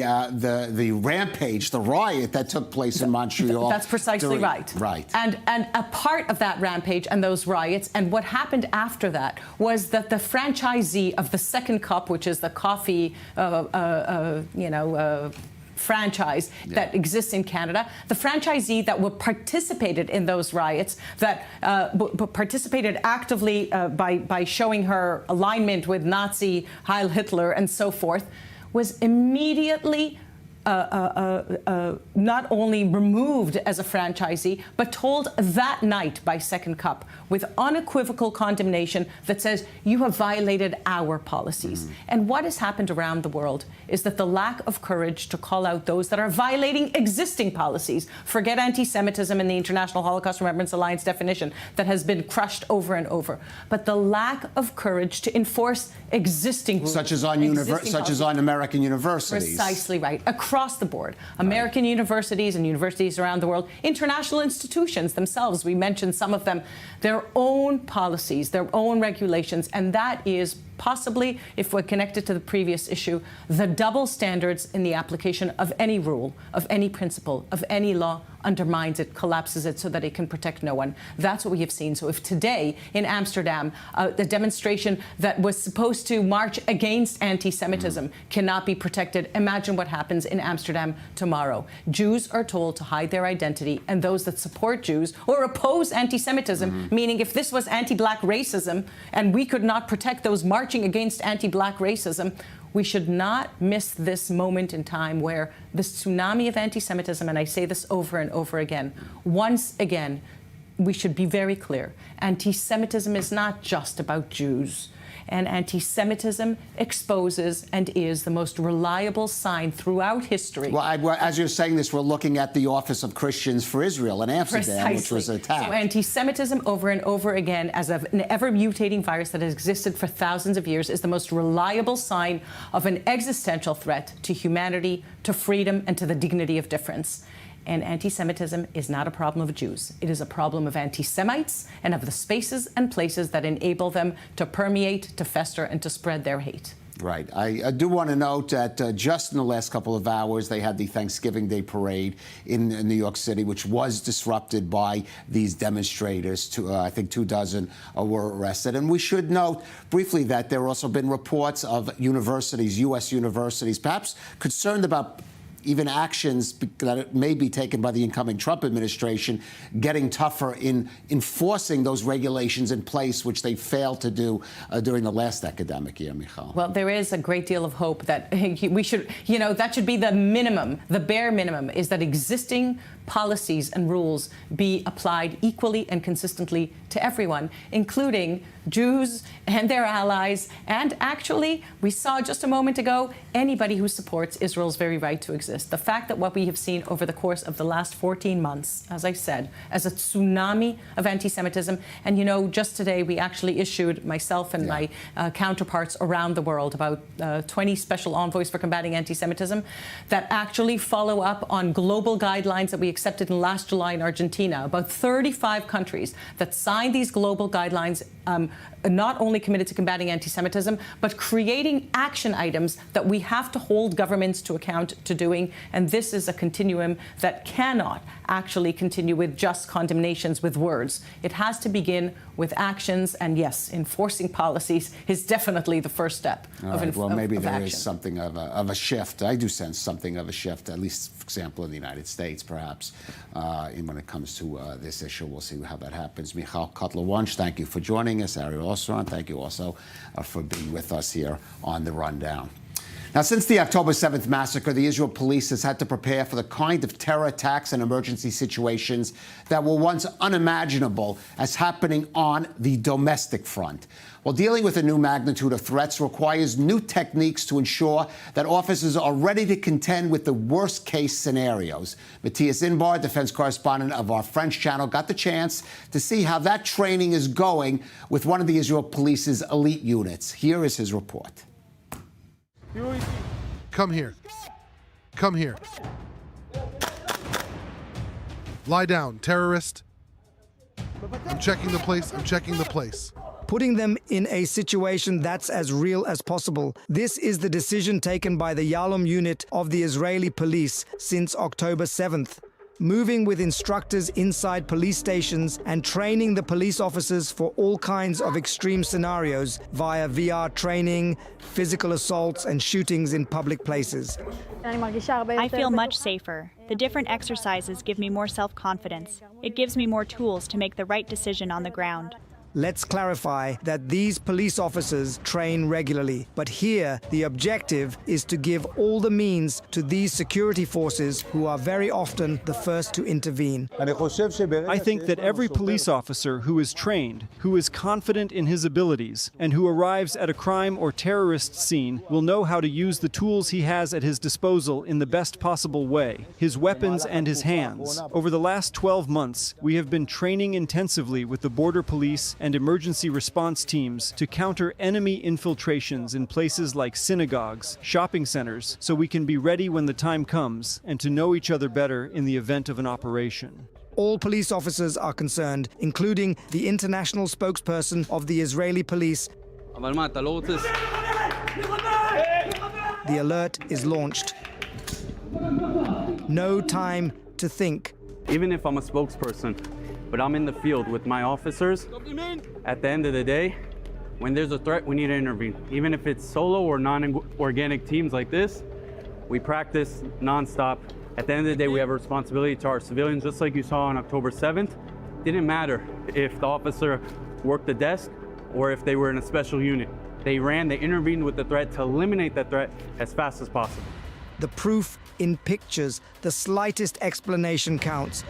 Remember two things. Always communicate with each other and launch the assault against the terrorists. How? You detect the terrorist, you target him, you shoot in his direction, and you launch the assault. We also decided to insert ourselves into the exercise scenario. Today I play a suspect who opens fire. I'm neutralized almost immediately.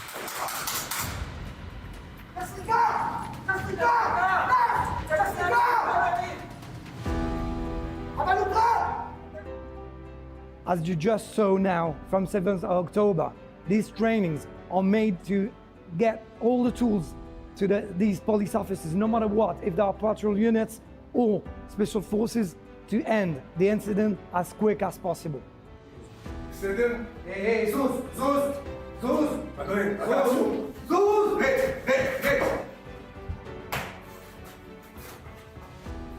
Bravo, champion. Were you able to defend yourself? And in case the suspect is too big, the Krav Maga instructor suggests another technique, quite radical. From another angle and more in slow motion. Since October 7th, we have been preparing our police officers for extreme situations, for mass killings. Each police officer will be responsible for intervening once on site and ending the incident. After the recent attacks in Jaffa and Hadera, the first police officers to intervene were patrol officers. Proof that the training works. The Blue Knights there. Well, let's look at a story now on how the legacy of one son's sacrifice has impacted on his father. Enrico Basilio was a Filipino worker deported from Israel 22 years ago, even though his son Cedric was born here and allowed to remain. Enrico returned to Israel for the first time in 2 decades to attend the funeral of Cedric, who was killed last January while fighting with the IDF in Gaza. Enrico has now been informed that he will be able to stay on in Israel as a show of gratitude for Cedric's heroism and sacrifice. More in this report by my Lawrence Bismuth.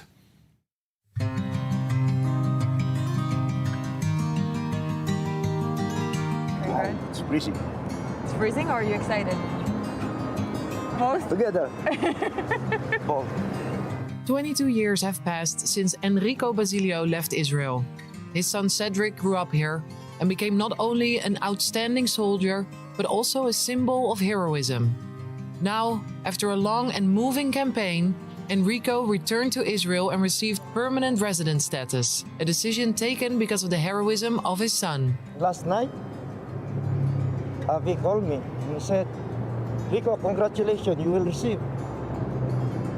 What I will receive? You will receive your papers in Israel. You will be a permanent resident, and after that, you will be a citizen of Israel. Enrico is not here for himself.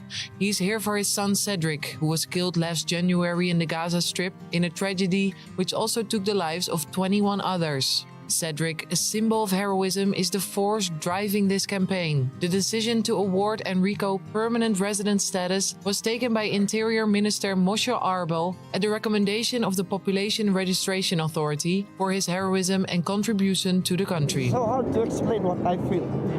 Only what I can say, thank you, Lord, thank you, God, and thank you for the help of the people.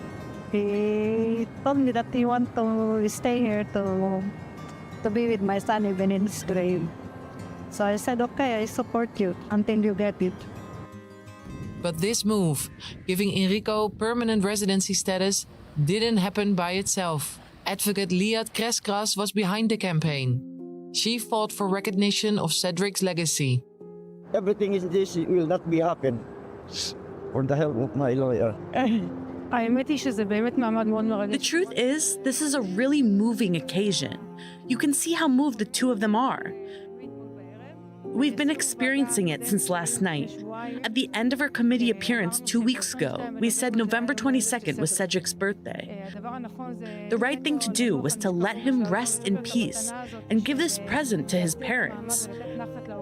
And in truth, it arrived several days after his birthday. And so we've reached this very moving moment. After the moving moment at the Interior Ministry, Enrico and Cedric's mother went to the place they feel the closest proximity to their son, his grave in the Kiryat Shol cemetery, which they visit regularly to remember and get close to their son. I'm happy to tell you, I received already my temporary residence in the State of Israel after 3 years. It's so sad that I come. You are here in this kind of situation. But I'm happy I can stay, anak, to be with you, even though you're in the other life. But I'm proud of you, anak. I'm proud of you. You do your duty, this country. I know a lot of people who loves you. So you may rest in peace, anak. I love you. Sometimes we meet Israeli people come, and they say, you don't know us, we don't know you, but what your sons did in this country, your family. A son's sacrifice, may his memory be a blessing. It certainly is for his parents and especially his father. Now, there is no holiday more American, of course, than Thanksgiving. And so how do Americans living outside the U.S., including all the way here in Israel, celebrate this holiday? Well, they could go to Mike's Place, the bar restaurant. That is a traditionally favorite hangout for Americans in Jerusalem. And Nicole Tzedek is one of them, is joining them this evening. And Nicole, is there turkey, at least in Mike's Place on this Thanksgiving Eve?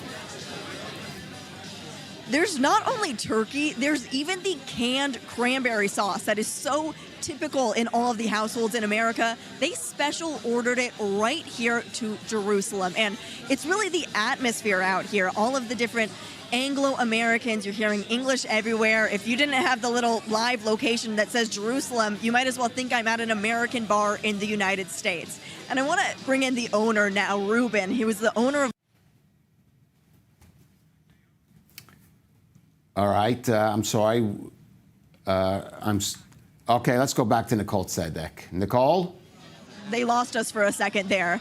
We're having a little bit of some technical difficulties, but they just came back to us. Ruben, this is such a classic American... What's in Jerusalem? It was... All right, I'm sorry about that. We seem to have lost Nicole. Well, we're going to go to some regional news. In a country devastated by war, an Iraqi university professor and founder of a mobile library hopes to bring hope, knowledge, and inspiration to the residents of Mosul, one book at a time. Alfie Moore tells us more. After most libraries in the northern Iraqi city of Mosul were destroyed during the war against the Islamic State, an Iraqi university professor and founder of the mobile library aims to bring back a generation that believes in reading. We in Mosul, especially after 2017, and what happened to the public libraries and the library of the University of Mosul in terms of destruction and devastation, we unfortunately don't have a library in the city, or a library that is open 24 hours. The mobile library opened earlier in November thanks to donations from Arab-German Young Academy of Sciences and Humanities, and others who helped in raising funds and offering books for the project. I saw that libraries in Europe are an integral part of society. Unfortunately, today we lack this. When we go to the forest and other areas, we find cafeterias and restaurants, but we don't find libraries. The mobile library is completely free, stocked with over 1,000 books, and roams the streets of Mosul, parking a couple of days at a time in different areas across the city. We missed over the past years. There were no reading places, libraries, or anything. Now you can go to this mobile library anywhere. Anyone who enters it will surely take a book and browse it, even if they only read its title. They will have a passion and a desire after this was dead. This revived books and reading. The city of Mosul, captured by Islamic State in 2014 and liberated in 2017, has suffered extensive damage as hundreds of houses and public buildings, including the airport, the main railway station, and the university have been destroyed. Iraq's University of Mosul later reopened what used to be the biggest library in Mosul, but on a smaller scale. There is a famous saying that says books are written in Cairo, printed in Beirut, and read in Baghdad. We want to bring back this generation, the generation that believes in reading and knowledge. And that ends our broadcast for this evening and for our broadcast for this week. As I mentioned, this is the Thanksgiving holiday, and I do want to wish those of our viewers who are celebrating the holiday a happy Thanksgiving, and a little jealous if you're enjoying the turkey and watching the football. You continue to follow us, of course, on our webpage and all our social media. Again, thanks for joining us here on The Rundown, and have a great weekend.